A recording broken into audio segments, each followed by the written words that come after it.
میں جانتا ہوں کہ آپ آج کافی زیادہ اپسیٹ ہو اور آپ اپنا غصہ دوسروں پہ اتار رہے ہو۔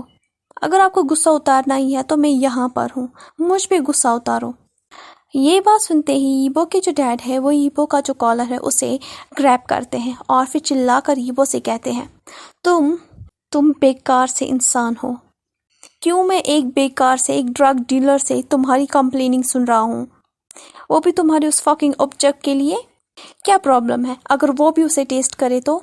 ڈیڈ کے منہ سے ایسی باتیں سننے کے بعد ایبو کو کافی زیادہ غصہ آتا ہے۔ ایبو اپنے غصے کو کنٹرول نہیں کر پاتا ہے تو وہ چلا کر ڈیڈ سے کہتا ہے کہ وہ رک جائے، اب وہ بس کرے، اب بہت زیادہ ہو گیا ہے۔ لیکن تبھی اچانک سے ایبو کا جو ہاتھ ہے وہ کوئی پکڑ لیتا ہے۔ جیسے ہی ایبو دیکھتا ہے کہ وہ کون ہے تو وہاں پر کوئی اور نہیں بلکہ زین ایبو اور اس کے ڈیڈ کے سامنے کھڑا تھا۔ زین چپ چاپ بس ان دونوں کی طرف ہی دیکھ رہا تھا۔ تبھی زین ایبو کے ڈیڈ سے کہتا ہے، یہ سب کچھ میری ہی غلطی ہے، یہ سب کچھ میری وجہ سے ہوا۔ میں آپ سے پرامس کرتا ہوں اگلی بار میں شور رہوں گا کہ میں ہر ایک کو خوش رکھوں۔ زین کی بات سننے کے بعد ایبو کو پتا تھا کہ یہ بولتے ہوئے زین کو کتنا زیادہ ہرٹ ہوا ہوگا۔ ایسے الفاظ زین کے منہ سے سن کر ایبو کو بھی کافی زیادہ برا لگ رہا تھا۔ اسے اتنا برا لگ رہا تھا کہ اسے کوئی جان سے مار ڈالے تو وہی بہتر ہوتا۔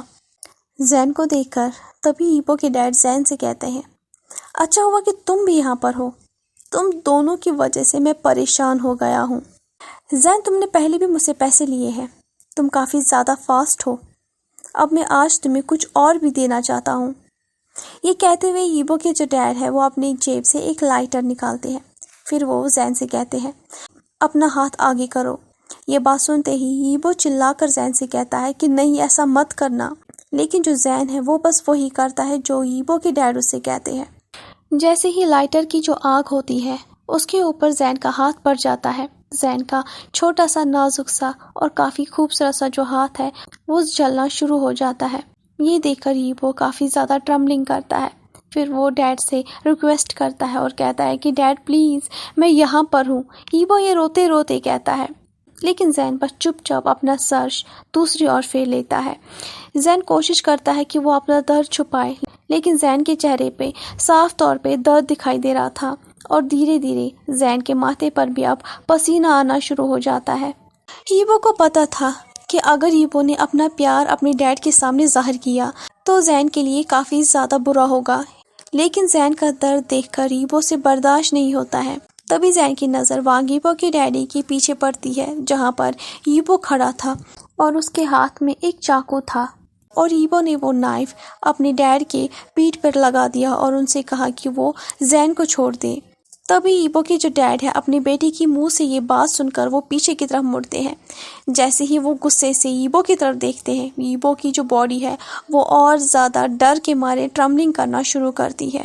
پھر ڈر کے مارے ایبو دھیرے دھیرے اپنے قدموں کو پیچھے کی طرف لے کر چلا جاتا ہے اور وانگ ایبو کے جو ڈیڈی ہے وہ زین کو چھوڑ دیتے ہیں۔ ایبو کافی زیادہ کوشش کرتا ہے کہ وہ اپنے آپ کو شیکنگ کرنے سے روکے، لیکن جیسے ہی ایبو کے ڈیڈ پیچھے مڑ کر ایبو کی طرف دیکھتے ہیں تو ایبو سمجھ جاتے ہیں کہ اب بہت ہی زیادہ برا ہونے والا ہے اور اب باری زین کی نہیں بلکہ میری ہے۔ ایبو کے جو ڈیڈی ہے وہ ایبو کے چہرے کا ہر ایک ایکسپریشن پڑھ سکتے ہیں، انہیں پتا ہوتا ہے کہ ایبو اب کیا سوچ رہا ہے۔ ایبو کا چہرہ دیکھتے ہی وہ سمجھ گئے تھے کہ ایبو کافی زیادہ ڈر گیا ہے اور وہ اپنے ڈر کو چھپا نہیں پا رہا ہے اور نہ ہی وہ زین کو پروٹیکٹ کر پا رہا ہے۔ تبھی وانگ ایبو کے ڈیڈی زین سے کہتے ہیں، میں تمہیں ایک اور چانس دیتا ہوں زین، کیونکہ مجھے تم سچ میں بہت زیادہ اچھے لگتے ہو۔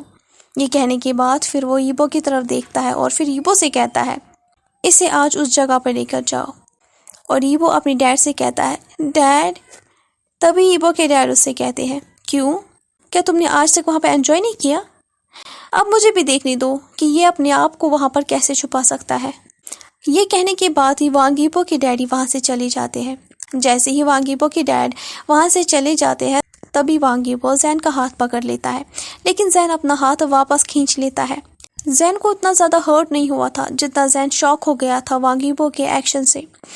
پھر زین ایبو سے کہتا ہے، کیا تم سچ میں اپنے ڈیڈ کو میرے لیے مارنے والے تھے؟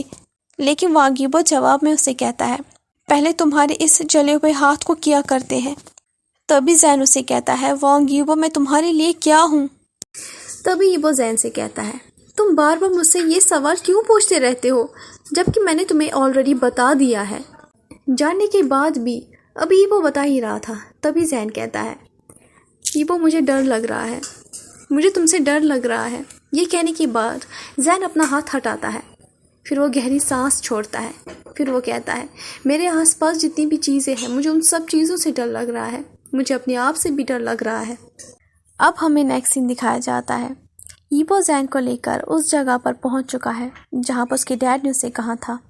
جیسے ہی ییبو اور زین دروازے کے پاس پہنچ جاتے ہیں تبھی ایک گارڈ زین سے کہتا ہے کہ وہ اپنا فون یہیں پر رکھ دے، لیکن تبھی ییبو زین سے کہتا ہے یہاں پر سبھی کو فون رکھنا ہوتا ہے، تبھی انہیں اجازت ملتی ہے کہ وہ اندر جا سکے سوائے میرے اور ڈیڈ کے۔ اس کے بعد ییبو اسٹرکٹلی اس گارڈ کی طرف دیکھتا ہے۔ گارڈ جو ہے وہ سمجھ جاتا ہے اور وہ ہمت بھی نہیں کرتا ہے کہ وہ دوبارہ زین سے فون مانگے۔ جیسے ہی زین اور ییبو اندر چلے جاتے ہیں، اندر بالکل ہی شانتی تھی اور ایک بڑا سا ہال تھا جہاں پر اندھیرا تھا۔ پھر ییبو زین سے کہتا ہے میں یہاں پر بہت بار آ چکا ہوں، یہ وہ جگہ ہے جس جگہ سے مجھے نفرت بھی ہے اور پیار بھی، دونوں ایک ساتھ۔ اس جگہ پر میں اپنا جو سٹریس ہے اور اپنا غصہ دونوں اتار دیتا ہوں، دوسروں کو تکلیف دے کر، دوسروں کو ہرٹ کر کے۔ زین کلولیس ہو کر اپنے آس پاس دیکھتا ہے۔ آس پاس دیکھتے ہوئے زین کی نگاہیں ایک آدمی پر رک جاتی ہے۔ اس آدمی کے جو دونوں ہاتھ تھے وہ پیچھے کی طرف بندھے ہوئے تھے اور اس آدمی کو گھٹنوں پر باڈی گارڈز نے پریس کر کے بٹھایا ہوا تھا۔ تبھی جو وانگ ییبو کے ڈیڈی ہے اس کی نظر ییبو اور زین پہ پڑتی ہے، پھر وہ زین سے کہتا ہے زین چلو ایک شو کرتے ہیں۔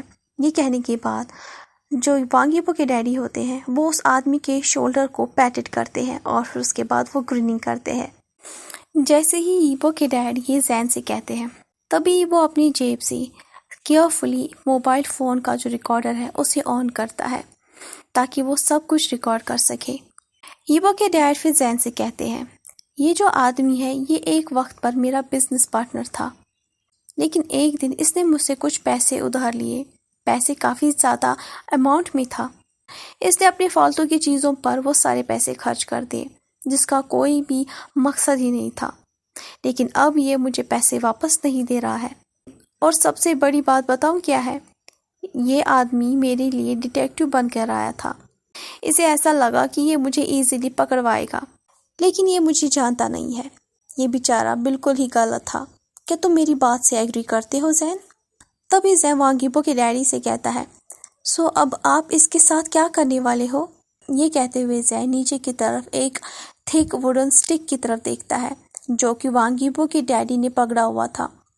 تبھی وانگ ییبو کے ڈیڈی زین سے کہتا ہے میں نہیں بلکہ تم۔ یہ سننے کے بعد زین اس سے کہتا ہے میں؟ یہ بات سنتے ہی ییبو زین سے کہتا ہے زین تمہیں یہ سب کچھ کرنے کی۔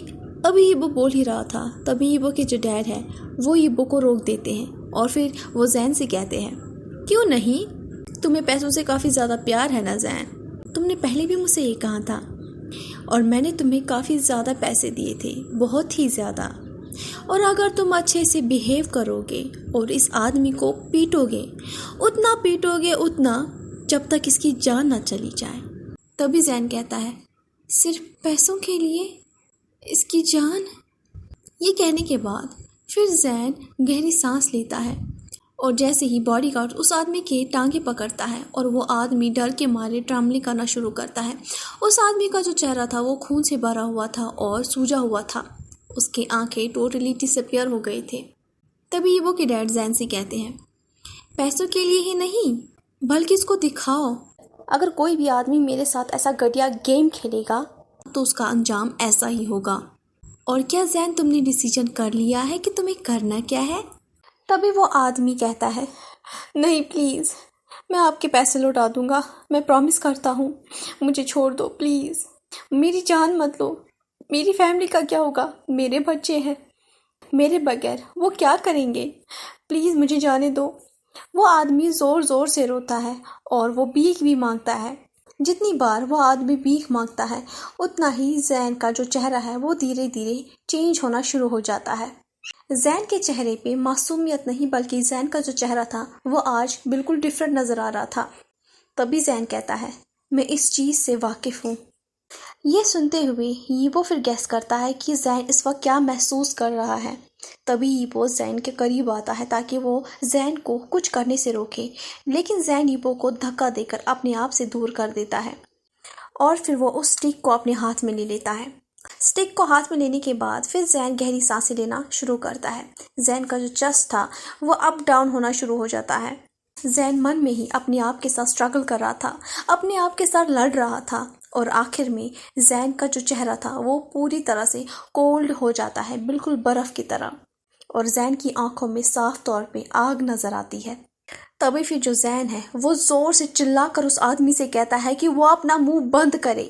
یہ کہتے ہوئے زین اسٹک کو اٹھاتا ہے اور زور سے اس آدمی کو مارنا شروع کرتا ہے۔ وہ آدمی چلا رہا ہوتا ہے لیکن زین نان سٹاپ اسے ہٹ کرتا جاتا ہے۔ اس آدمی کی چلانے کی آوازیں اور زین کی پیٹنے کی آوازیں چاروں اور گونج رہی تھی۔ زین اور زیادہ فاسٹ اس کو ریپیٹلی پیٹتا جا رہا تھا۔ زین کی جو اسٹرینتھ تھی وہ اور زیادہ اسٹرانگ ہو رہی تھی۔ وہ جو آدمی تھا وہ بے ہوش ہو کر فلور کے اوپر گر جاتا ہے۔ اسے کافی زیادہ درد ہو رہا تھا۔ اس کا جو چہرہ تھا وہ پوری طرح سے خون میں کور ہو گیا تھا۔ وہ آدمی سانس بھی نہیں لے پا رہا تھا۔ زین کا جو چہرہ تھا اور زین کی جو باڈی تھی پوری طرح سے شیکنگ کر رہی تھی۔ زین کی آنکھوں میں خون نظر آ رہا تھا اور زین زور زور سے چلا رہا تھا، اور زین چلاتے ہوئے اس آدمی سے کہہ رہا تھا کہ اپنا منہ بند کرو، جو تم نے کیا تمہیں اسی کی سزا مل رہی ہے۔ یہ کہنے کے بعد زین بہت ساری گالیاں بھی اسے دیتا ہے۔ تبھی ییبو زین سے کہتا ہے زین رک جاؤ، لیکن ییبو کے جو ڈیڈ ہے وہ ییبو کو روکنے کی کوشش کرتے ہیں، لیکن ییبو اپنے ڈیڈ کو اگنور کرنے کے بعد زین کا جو ویسٹ ہے اسے ٹائٹلی پکڑتا ہے۔ زین اپنے آپ کو اور زیادہ کنٹرول نہیں کر پا رہا تھا۔ وہ جو آدمی فلور کے اوپر گر گیا تھا وہ کھانسنا شروع کرتا ہے، اس کے منہ سے کافی زیادہ خون آتا ہے اور دھیرے دھیرے اسی کے ساتھ وہ بے ہوش ہو جاتا ہے۔ جیسے ہی وہ بے ہوش ہو جاتا ہے یہ دیکھ کر زین سیٹسفائیڈ ہو کر اسمائل کرتا ہے۔ اسی کے ساتھ آج کا پارٹ یہیں پر ختم ہوتا ہے۔ آپ کو یہ پارٹ جیسا بھی لگا ہو please like share and please subscribe my channel. Thank you so much.